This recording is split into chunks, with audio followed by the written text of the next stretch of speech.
ഏതേലും ഒരു കാര്യത്തിൽ ഒരു എതിർപ്പിൻ്റെ ശബ്ദം നമ്മുടെ കാതുകളിലേക്ക് വന്ന് വീണാൽ മതി, അന്നേരം നമ്മൾ പിന്മാറും. അങ്ങനെ പിന്മാറരുത്. ചില സമയത്ത് എത്ര ശക്തരാണ് നിങ്ങളെന്ന് പറഞ്ഞാലും ചിലപ്പോൾ നമ്മൾ ആ കേൾക്കുന്ന ശബ്ദത്തെ ഭയപ്പെട്ടു പോകും. ശക്തനായ പ്രവാചകൻ ഏലിയാവിനെ നോക്കിക്കേ, ജസബൽ ഒരു വാക്ക് പറഞ്ഞതോടുകൂടി അഭിഷേകമുള്ളവൻ ഓടി എവിടെ കയറി? ഒരു ഗുഹ കയറി, അഥവാ ആ സ്ഥലത്ത് നിന്ന് ഓടിപ്പോയി. അഭിഷേകമില്ലായിട്ടാണോ? അഭിഷേകമൊക്കെ ഉണ്ട്. ചില സമയത്ത് ചില കാര്യങ്ങൾ നമ്മളെ തളർത്തും. ആമേൻ. ഇത് വേദപുസ്തകത്തിൽ എഴുതി വെച്ചേക്കുക. അപ്പം അങ്ങനെ എഴുതിയിട്ടുള്ളത് കൊണ്ട്, ഇത് മുന്നമേ നമ്മൾ അറിയുന്നത് കൊണ്ട് നിങ്ങൾ തളരില്ല. ആമേൻ. ചില കാര്യങ്ങളൊക്കെ കേട്ടുള്ളിൽ ഒരു വെപ്രാളം ചിലപ്പോൾ കയറി വന്നേക്കാം, ഒരു ഭയം ചിലപ്പോൾ കയറി വന്നേക്കാം.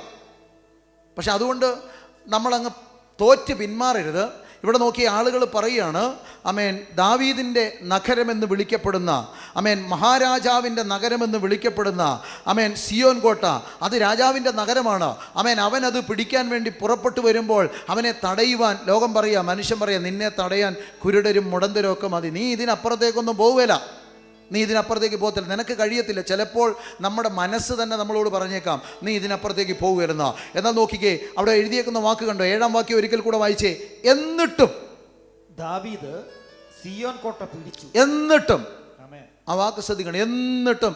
എന്നിട്ടും നമുക്കൊന്നും കഴിവുകളില്ലെങ്കിലും, നമ്മൾ അശക്തരാണെങ്കിലും, നമ്മൾ ബലഹീനരാണെങ്കിലും ദൈവം നമ്മുടെ പക്ഷത്തുള്ളത് കൊണ്ട്, ആമേൻ, നമ്മുടെ പക്ഷത്ത് ദൈവമുള്ളത് കൊണ്ട്, ആമേൻ, നമ്മൾ വിജയിക്കുക തന്നെ ചെയ്യും. പുറകോട്ട് പോരുത്.